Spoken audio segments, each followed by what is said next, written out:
ना आम्हाला सुरुवात दिली होती. सर हाँ अगर माझ्यातून छेडता तर तो इशारा करता आम्ही व्यवस्थित दाखवतो. इसे लगा कोई करेगा. नमस्कार, मैं हूं धर्मेंद्र। आप देख रहे हैं ऑनलाइन न्यूज इंडिया। एक फिल्म आई थी शाहिद कपूर की, फटा पोस्टर निकला हीरो। और यही फिल्म जो है वो हर चुनाव में दिखाई देती है। बटन दबाया इसका, वोट गया उसको। ये फिल्म जो है वो हर चुनाव में, ये खबर जो है वो हर चुनाव में हम आपको बताते हैं। ताजा खबर अभी सामने आई है, उत्तर प्रदेश में पहले चरण का जो मतदान हुआ है वहां पर बटन दबाया गया गठबंधन का। अखिलेश और जयंत चौधरी की जो गठबंधन हुआ है, हैंडपंप का बटन दबाया गया, लेकिन जो पर्ची निकली वो कमल के निशान की निकली। बीजेपी को वोट चला गया, गठबंधन को वोट देना था। अब क्या करेंगे आप? जितना मर्जी आप वोट दे लीजिए, जितना मर्जी सरकार को बदलने का जो है वो प्रयास करते रहिए, लेकिन कैसे बदलेंगे साहब ईवीएम को अगर नहीं बदला गया?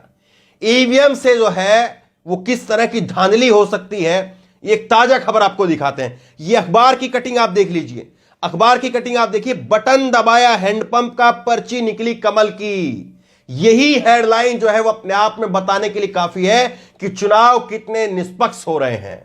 अब इससे ज्यादा कुछ नहीं कहना चाहिए, चुनाव आयोग का मामला है। अब चुनाव आयोग खुद देखे, लोग समझदार हैं, लोग इस बात को जो है समझ जाएंगे। और जो लोग इस बात को समझ रहे होंगे कि ये जो अखबार की कटिंग है, चुनाव का समय है, फर्जी खबरें खूब जो है शेयर की जाती हैं, तो हो सकता है किसी ने जो है वो फोटोशॉप करके इसको बना दिया हो। तो उन लोगों के लिए यही हेडलाइन के साथ में आप गूगल पर जाइए, गूगल पर जाकर के टाइप करिए और ये खबर आपको नवभारत टाइम की यही खबर जो है वो आपको गूगल पर भी मिल जाएगी। इस पर भी सेम बात लिखी, यूपी इलेक्शन, बटन दबाया हैंडपंप का, पर्ची निकली कमल की। सोशल मीडिया पर यूपी पुलिस के पास आई 300 से ज्यादा शिकायत। एक जगह नहीं, दो जगह नहीं, एक दर्जन नहीं, दो दर्जन नहीं, 100 नहीं, 50 नहीं, बल्कि 300 से ज्यादा शिकायत आई है। चुनाव आयोग सो रहा है, जग रहा है। चुनाव आयोग क्या कर रहा है, क्या नहीं कर रहा है, अब आप खुद देख लीजिए। अब इससे ज्यादा क्या बोले। यह खबर नवभारत टाइम की खबर है और इस खबर को अपडेट किया गया है 11 फरवरी 2022 को 9:35 पर। 10 फरवरी को चुनाव हुआ पहले चरण का और 11 फरवरी को सुबह यह खबर लगती है। लेकिन चुनाव आयोग, अब इससे ज्यादा क्या कहें आप। इस खबर में आगे जानकारी आपको देते हैं। पहले चरण के मतदान के दौरान यूपी पुलिस के पास में चुनाव संबंधी करीब 300 शिकायतें आई। सोशल मीडिया के जरिए शिकायत करने में समाजवादी पार्टी सबसे ज्यादा एक्टिव दिखी। पुलिस की सोशल मीडिया सेल ने तत्काल संबंधित जिलों को शिकायतों से अवगत कराते हुए जरूरी कार्रवाई के आदेश दिए हैं। लेकिन ये कार्रवाई कहां तक हो पाएगी, कितनी हो पाएगी, इस बात को आप समझिए। विधानसभा चुनाव में पहले चरण में लोग पुलिस कंट्रोल रूम की जगह सोशल मीडिया के जरिए पुलिस तक अपनी आपत्तियां और शिकायत पहुंचाने में ज्यादा सक्रिय दिखे। पहले चरण के मतदान के दौरान यूपी पुलिस के पास में 300 शिकायतें आई हैं। तो ये बातें जो हैं ऐसी बातें हैं जो चुनाव की निष्पक्षता के ऊपर जो है सवाल उठाती हैं। ये बातें जो हैं, ये बातें ऐसी बातें हैं जो एक निष्पक्ष वोटर है, न्यूट्रल वोटर है, उसको ठगा हुआ महसूस कराती है। उसको लगता है कि मेरे वोट देने का फिर क्या फायदा है, मैं तो बटन दबा रहा हूं, इसका वोट जा रही है उसको, तो फिर क्या फायदा है। इसी तरह की बातें हमने देखा बंगाल में, इसी तरह की बातें हमने देखा बिहार में। खास करके बिहार में तो बाढ़ आ गई थी इस तरह की खबरों की। बिहार में खुद जो है हमने कवर किया था, ग्राउंड रिपोर्ट आपको दिखाई थी। उस विधानसभा का नाम मुझे फिलहाल याद नहीं आ रहा है, लेकिन वहां पर यह शिकायत जो है वो लोगों ने बताई थी। दोपहर में खबर आई थी और शाम को उस विधानसभा में हम लोग पहुंचे थे। उस वक्त ग्राउंड रिपोर्ट हम कर रहे थे और बिहार विधानसभा में उसमें जाकर के हमने लोगों से जो है पूछा था और लोगों ने ये शिकायतें बाकायदा वहां पर दी थी। बड़ा हंगामा हुआ था, जबरदस्त तरीके से हंगामा हुआ था बिहार के अंदर। वहां पर भी यही खेला हुआ था कि बटन दबा रहे थे लालटेन के ऊपर और जो वोट जा रही थी वो कमल छाप पर जा रही थी। और यही सेम चीज जो है यहां पर आ रही है। इस खबर में आगे लिखा है, गाजियाबाद से सोशल मीडिया के जरिए शिकायत आई कि ईवीएम में हैंडपंप का बटन दबाने पर कमल की पर्ची निकल रही है। इस मामले का वहां के डीएम और एसएसपी ने तत्काल संज्ञान लिया। इसी तरह से नोएडा में भी लोगों ने सोशल मीडिया के जरिए बताया कि कई लोग वोट नहीं डाल पाए, कई की मतदाता पर्ची नहीं आई। इनमें से कई लोग ऐसे भी थे जो 20 से 25 साल से लगातार वोट डाल रहे हैं, जो पुराना वोटर है। ऐसा नहीं है कि कोई जो है पहली दूसरी बार का वोटर है, उसको पता नहीं रहा होगा या हड़बड़ाहट में जो है उसका वोट इधर उधर हो गया होगा, गलती से हो गया होगा, ऐसी बात नहीं है। जो परिपक्व वोटर हैं, जो 20-25 साल से लगातार वोट डाल रहे हैं, वो लोग जो है वो इस बात को शिकायत कर रहे हैं। नोएडा में कांग्रेस के प्रत्याशी पंखुड़ी पाठक ने वीडियो बनाकर सोशल मीडिया पर भी शेयर किया।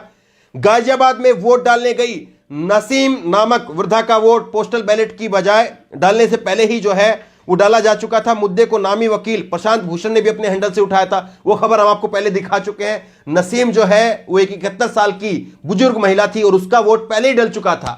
कई सारी ऐसी खबरें जो है हुई थी। ग्राउंड पर तो हमें यह भी खबरें मिली कि मुसलमानों की वोट जो है वो 25% काट दी गई। शाहपुर कस्बा बुढ़ाना विधानसभा, वो वीडियो आप जाकर के देख सकते हैं।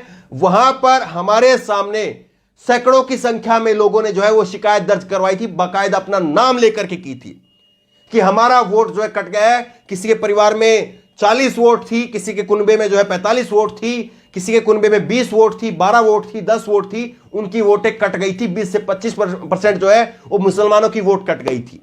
तो सारा खेल जो है वो आप देख लीजिए। यहां पर सोशल मीडिया के जरिए जो है वो ईवीएम को खराब होने का, जानबूझ करके धीमा मतदान करवाने का मामला जो है उठ चुका है। चुनाव आयोग से जो है इस पर कार्रवाई की मांग की है। अब क्या कुछ होगा, क्या नहीं होगा, कौन कितना काम करेगा, कौन कितना नहीं करेगा, ये आप देख लीजिए। लेकिन इस तरह की जो खबरें हैं वो खबरें चुनाव आयोग के ऊपर जो है वो एक धब्बे की तरह से है। क्योंकि चुनाव आयोग, हमने ये भी खबरें देखी कि असम के अंदर जब चुनाव हो रहे थे तो बीजेपी के प्रत्याशी की गाड़ी के अंदर ईवीएम मशीन मिली थी। अभी इसी चुनाव की अगर बात कर ले तो कैराना के अंदर जो है वो इकरा हसन ने गाड़ी पकड़ी।